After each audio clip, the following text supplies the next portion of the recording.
Lottie Moon, Missionary to China. Lesson 1.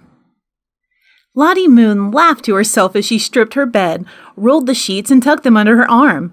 Her roommate, Carrie Ann, was sound asleep and never moved as Lottie felt her way out of the dark room.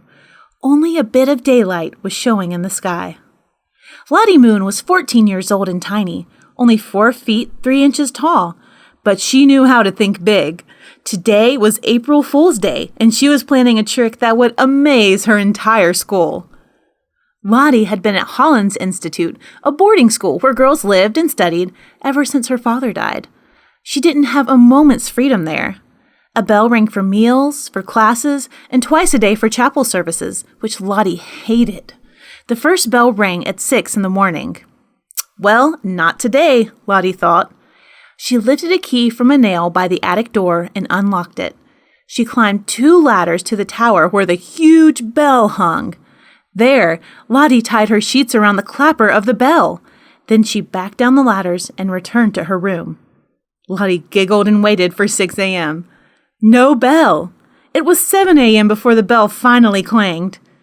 "We're all an hour late," she said happily to Carrie Ann. Meals and classes were all mixed up that day, and chapel was canceled.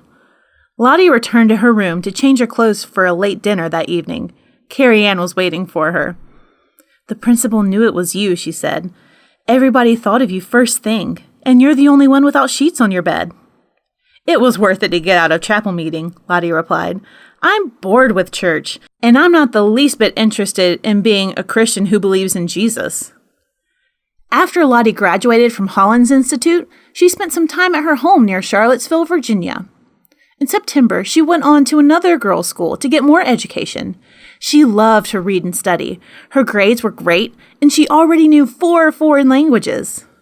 One day at dinner, a new girl asked, "What's your name?" "Lottie D. Moon." "Oh, what's the D stand for?" "Devil," Lottie snapped, "because I'm not a bit religious, and don't expect to see me in church. I have better things to do." Do you think God could use someone like Lottie? We'll find out more in the next lesson.